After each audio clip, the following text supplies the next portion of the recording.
السلام عليكم يا جماعة الخير ومرحبا بكم من جديد في قناتكم المفضلة VS Gulf Beauty. إذا أول مرة تشوفونا لا تنسون تضغطون على زر اللايك وتشتركون في القناة وفعلوا الجرس علشان توصلكم وصفاتنا أول بأول. وإذا أنتم من متابعينا الأوفياء نحبكم وايد ونشكركم على دعمكم الدائم.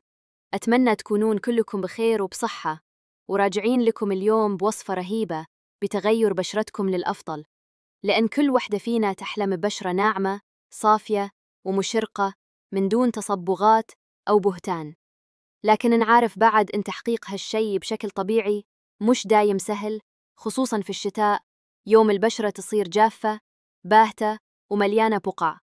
لهذا السبب أنا اليوم جايبتلكم تركيبة جديدة قوية وفعالة، كريم تفتيح كامل للجسم بمكونات طبيعية وآمنة، والأهم إنها سهلة التحضير وتناسب الكل.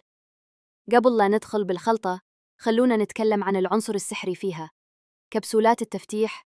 هالكبسولات تحتوي على مكونات فعالة لتفتيح لون البشرة وإعادة توزيع التصبغات ومعالجة البقع الداكنة. اللي عندي اليوم نوع خاص للاستخدام الخارجي، يعني آمن وسهل وما يحتاج وصفات معقدة. وفي الشتاء مهما نحط مرطبات تظل البشرة ناشفة وخشنة، بس مع هالخلطة الوضع يختلف تماماً. أول شي بنسويه هو نفتح الكبسولات ونفرغ المحتوى داخل وعاء نظيف، وبعدين نضيف له جل الألوفيرا الطبيعي اللي يعطي ترطيب وتهدئة فورية للبشرة. وبعده نحط كمية مناسبة من الفازلين، لأن الفازلين يعمل كحاجز يحفظ الرطوبة داخل الجلد ويمنع الجفاف. نخلطهم زين لين يصير القوام متجانس وناعم. وإذا كانت بشرتكم فيها تهيج أو احمرار فالتركيبة بتخفف الالتهاب وبتنعم الجلد مع الوقت. خلونا نكون صريحين، في الشتاء البشرة تتغير للأسوأ، تصير غامقة باهتة، حتى شكل اليدين والرجلين يتغير. بس هالخلطة بتعطيكم إشراقة من أول أسبوع، ويمكن حتى من أول استخدام تلاحظون الفرق. الحين نروح للمكون الثاني، اللوشن.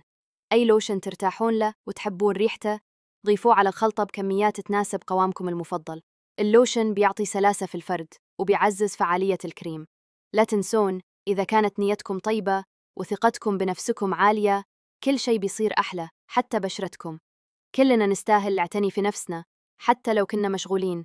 خلوا وقت خاص له الروتين، لأن العناية بالنفس مو ترف، هذه راحة واهتمام. لو بشرتكم تتعرض للهواء البارد أو الشمس راح تحسون بجفاف أو حتى تقشير، بس هالكريم بيكون طبقة حماية ناعمة وبيخلي ملمس الجلد مثل القط. تبون تستخدمونه للوجه ما في مانع، بس جربوه أول كقناع ليلي، حطوه قبل النوم واغسلوا وجهكم الصبح وشوفوا الفرق. بشرة مثل بيبي، ناعمة مشرقة وريحة حلوة. الخلطة ما فيها أي مواد كيميائية، كل شيء فيها طبيعي وآمن. حتى الحوامل يقدرون يستخدمونها، بس استشيروا الطبيب لو عندكم حساسية معينة. الحين نضيف فيتامين إي، وهذا واحد من أقوى الفيتامينات اللي تساعد على ترميم البشرة وتحافظ على النعومة وتعطي لمعة طبيعية. لا تنسون تخلطون كل المكونات عدل، لأن التركيبة لازم تصير كريمية وسلسة، مو سايبة ولا سميكة بزيادة. إذا كانت بشرتكم شوي مبلولة قبل ما تحطون الكريم النتيجة بتكون أقوى، لأن الرطوبة بتنحبس تحت الكريم ويظل الجلد ناعم لساعات. طريقة الاستخدام: تاخدون كمية صغيرة توزعونها على اليدين، الرجلين، الرقبة وحتى الركب والأكواع. وين ما في اسمرار تقدرون تستخدمونه يومياً، ويفضل قبل النوم، ولو حبيتوا تستخدمونه مرتين باليوم، بس أهم شيء الاستمرارية.